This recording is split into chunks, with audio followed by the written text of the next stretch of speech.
YouTube, welcome to another edition of Horror Hounds, and welcome to episode 3 of our series looking through each of the decades of horror, and within that decade picking the greatest movie of each year. We're on to episode 3, and this is going to be the 1970s. So great decade, very hard bunch of movies to choose from. A lot of classics in this decade, a lot of groundbreaking movies. So this is going to be a fun one. Let's get to it.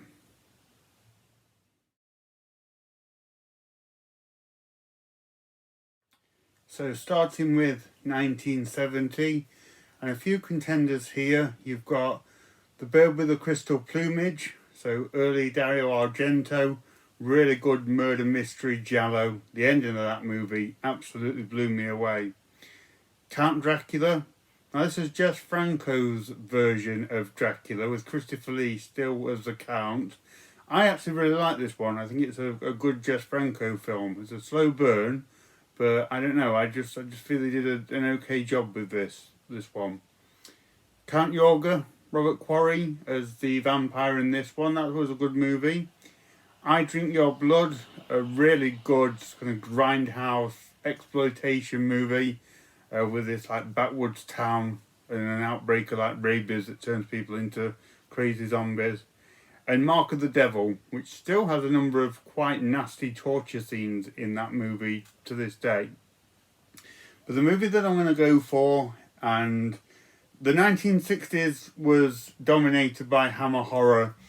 This first movie is a Hammer movie, but it's the only Hammer film that will be picked for this decade. And the movie I'm going to go for 1970 is Scars of Dracula. Because I really like the movie. Christopher Lee is great in this. He's very sinister in this one as Count Dracula. And I think that Scars of Dracula may very well be the first Hammer horror movie I ever saw. Many years ago, my dad got a box set full of Hammer movies, and I sort of got my hands on it and just picked out this one to watch. I wasn't bothered about chronology or anything like that, starting with the first movie back then. I just picked out Scars of Dracula, thought it looked cool, gave it a watch. I'm pretty sure that was my first experience of Hammer horror, and loved the movie and really liked that Hammer style. So it's got a lot of nostalgia for me, and I do think it's one of the stronger Hammer Dracula sequels. My pick for 1970 is Scars of Dracula.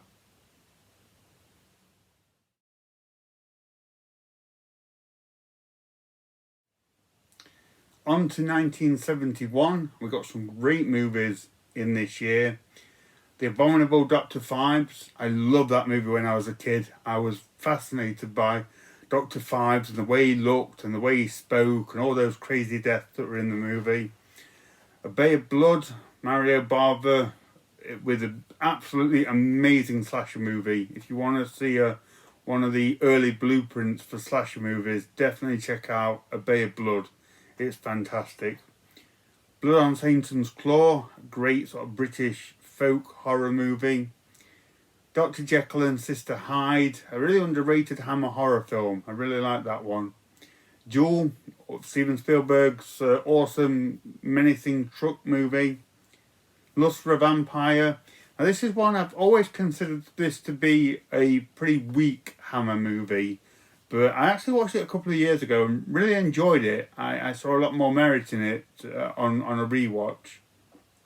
Octoman, definitely a great movie for me. It's right up my street.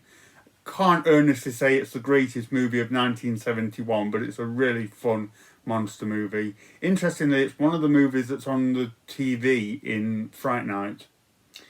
And Tombs of the Blind Dead, which is just an awesome Spanish zombie movie with some of the best looking kind of dusty old zombies you'll ever see. So that was a great movie. But the one I'm going to go for, it's one of the Amicus anthologies. We're starting to see those come to fruition in this decade. And my pick for 1971 is The House That Dripped Blood, which is one of the best of the anthologies that they did. Centered around this house where it's had various owners who have all had kind of grisly and mysterious deaths, and it goes back and shows you the various occupants and the things that happened to them. but there's some great ones in this. There's Denholm Elliott, who's the writer, and he's writing about an escaped psychopath who ends up stalking the house itself. Christopher Lee with the daughter who's into the voodoo dolls, and maybe the best segment of any of these ever, the one with John Pertwee as the cynical old horror star that's making the vampire movie that might be a bit more real than what he expected, shall we say. But that one is a really good one, and it's really funny, and it's very self-referential. So yeah, House That Dripped Blood is one of the best anthology movies that Amicus did, and it's my pick for 1971.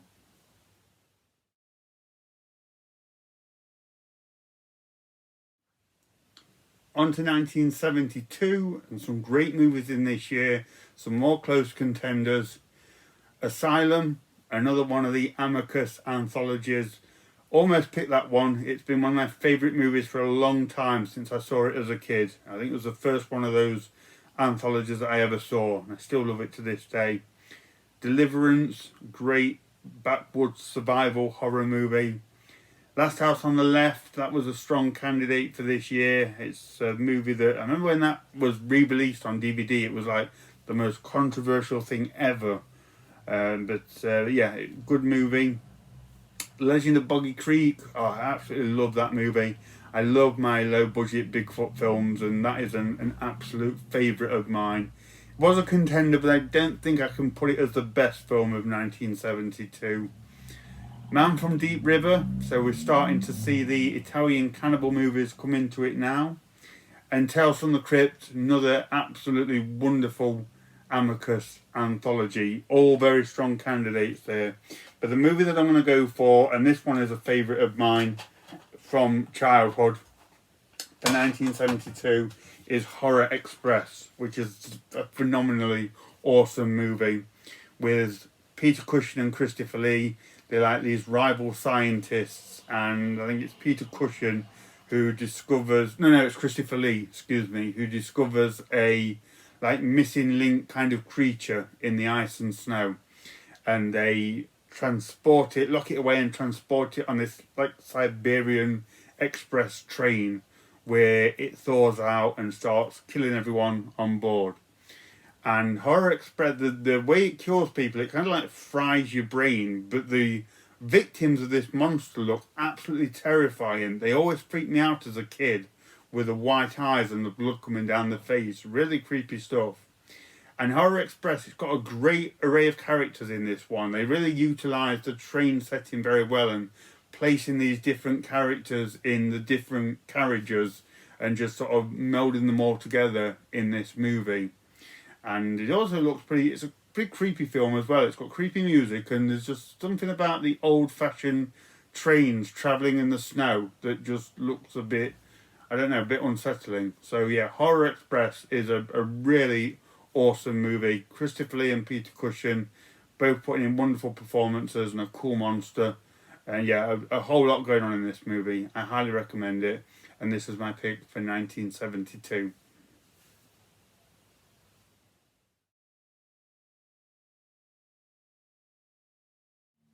On to 1973, and some more good contenders for this one. The Crazies, pretty good early George Romero movie. Don't Look Now. Personally, I'm not a fan of this movie. It's way too weird for me, but I know it is quite a popular one from the 70s. Flesh for Frankenstein, which is an absolute favourite of mine. I love that movie so much. It is both terrible yet absolutely sublime at the same time, with Udo Kier as the Baron just absolutely hamming it up. Frankenstein, The True Story, that was another good one. I think that was a TV movie, very long film, but I really enjoyed that adaptation of the Frankenstein story. Legend of Hell House, one of the seminal haunted house movies, still scary to this day.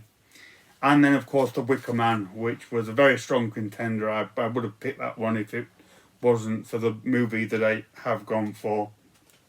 And the movie that I've gone for, of course, for 1973, has to be The Exorcist. I've said it before, but probably the greatest horror movie ever made. Still powerful, still terrifying nowadays. And it's a movie that just kind of, as the times and the world changes, this movie just offers more and suggests more and just has different meaning as time goes on, which is just absolutely wonderful and the sign of an incredibly good movie. Of course, we have Exorcist the Believer doing the rounds now. Can't say I have much interest in watching it, and I haven't heard great things. I will check it out at some point, but yeah, The Exorcist is one of the greatest movies of all time and is easily my pick for 1973.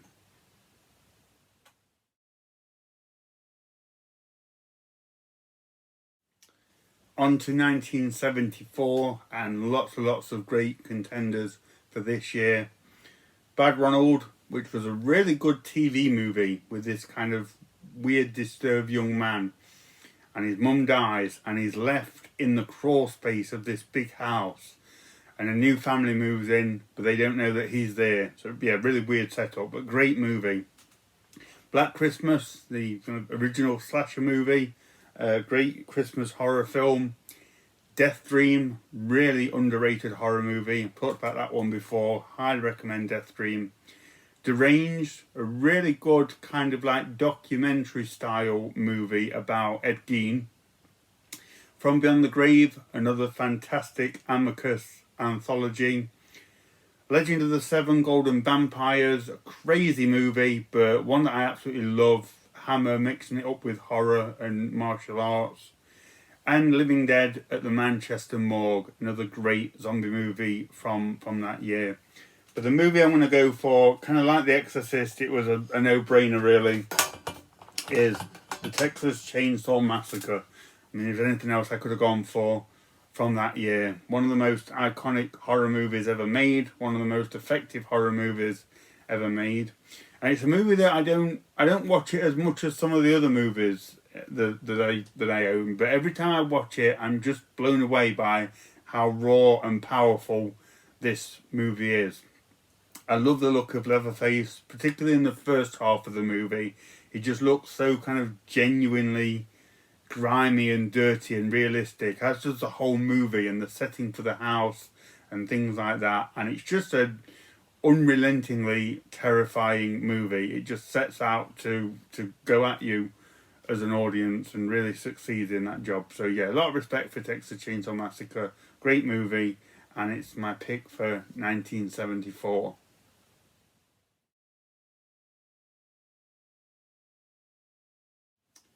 On to 1975 and some more really good contenders. Deep Red, one of my favourite Dario Argento movies. The Devil's Reign, really cool movie with William Shatner battling a devil-worshipping cult led by Ernest Borgnine. The beautiful Picnic at Hanging Rock, very eerie and ethereal, strange movie.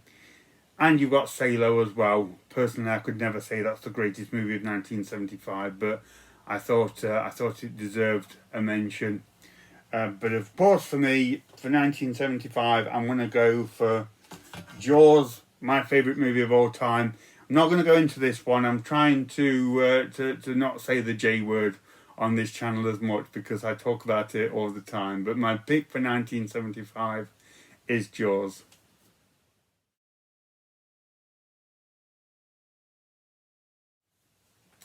Next up we have 1976 and some really cool movies that were contenders for the best movie of this year.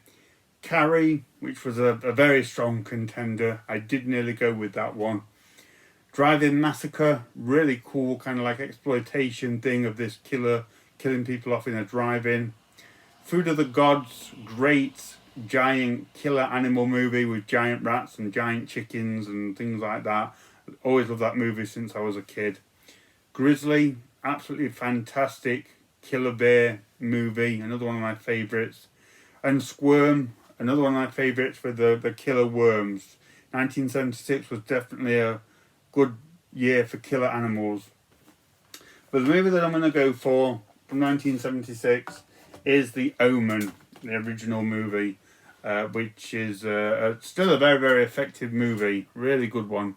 So Gregory Peck, who was kind of not making that many great movies at this point, does a great job as the ambassador guy whose adopted son is actually the Antichrist, the son of the devil, and he has to deal with the freaky things that happen. And of course, this one is notable for all the crazy, creative death scenes in it and things like that. But it's a really well put together movie. I think it could be discounted as like kind of an Exorcist rip-off, but it really does take its own path, and I feel discovers a different kind of area of this kind of religious horror aspect and does it very, very well. And I absolutely love the opening of this movie. Those opening credits for the child and the crucifix silhouette and the really scary music makes for one of the most ominous beginnings to a horror film you'll ever see. It really does immediately pull you in and lets you know that this is going to be a scary one. So my pick for 1976 is The Omen.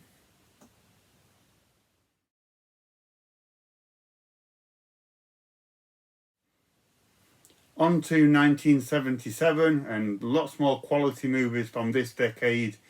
Audrey Rose, which is a fantastic movie. I only watched that for the first time recently when Arrow put it out on Blu-ray, but it's an absolutely fantastic film with this young girl who may or may not be reincarnated from a different girl from a different time. Empire of the Ants, it's a very silly one, but one that I've always liked since childhood.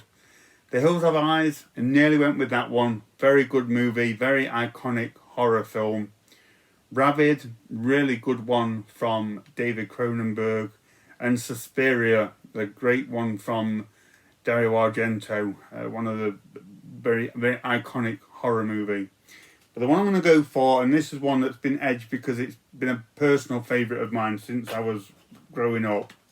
So for 1977, we have The Incredible Melting Man. So this is one of the movies that solidified my love for horror and exploitation cinema. I remember coming across this. I saw the VHS to it many, many years ago when I was a kid and was just blown away by the concept and was so intrigued of the idea of an incredible melting man.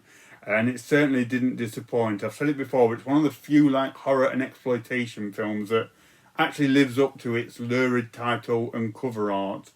So this astronaut, he gets exposed to like the rings of Saturn or something, comes back down to Earth, but whilst he's in hospital, it's kind of evident that he is slowly melting, and he does this in spectacular, gooey and gory fashion. But on top of that, he's also developing a taste for human flesh, so he escapes the hospital and roams around the woods and countryside, killing people off as he just gets messier and messier. And it's some wonderful, gooey special effects from Rick Baker, and just a really cool monster movie. If you want a recommendation for just an awesome B-movie monster film, The Incredible Melting Man is a top recommendation from me. It's been an absolute staple of mine from childhood and is my pick for 1977.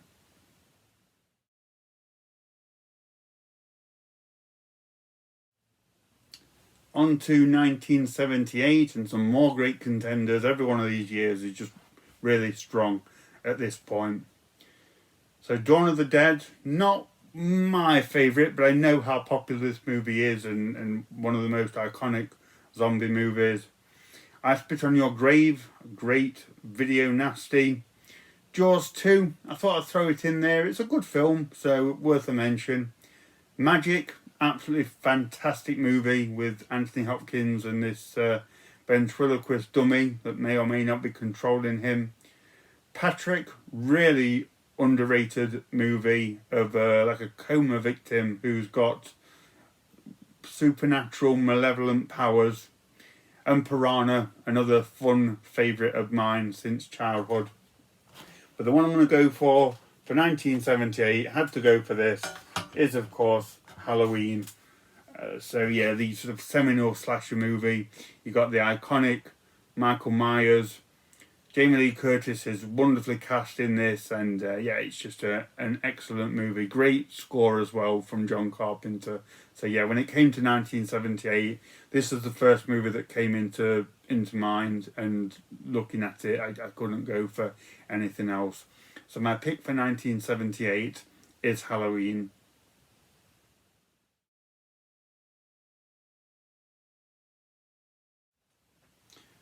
And finally, we reached the last year of the 1970s, 1979. Again, a great year for horror. You've got Alien, that almost made my pick. Amityville Horror, another great one. Nosferatu, the Klaus Kinski version. I really like that version of Nosferatu. Prophecy, a really underrated monster movie, like an ecological horror film. But the one I'm going to go for, again, it's a favourite of mine, I know it's a favourite for a lot of you guys as well, is Zombie Flesh Eaters, aka Zombie 2. Lucio Fulci's gut-munching zombie classic. One of my favourite movies, probably the best zombie movie in my opinion. I just think this has the greatest looking zombie movies, an amazing soundtrack, incredible gore, just Fulci at the top of his game, making just an untouchable zombie movie. It's absolutely awesome. So that's my pick for 1979. So this is where we're at with this decade, the 1970s. As I say, difficult one to do because there's so many great movies. But let me know what you think of my picks. Do you agree with these? If not, let me know what you would have gone for. Feel free to share your list in the comments below. So thank you very much for watching. Next up we have the big one, the 1980s. That is going to be a fun video to do, so stick around for that one. So thank you very much for watching, and stay tuned for more videos.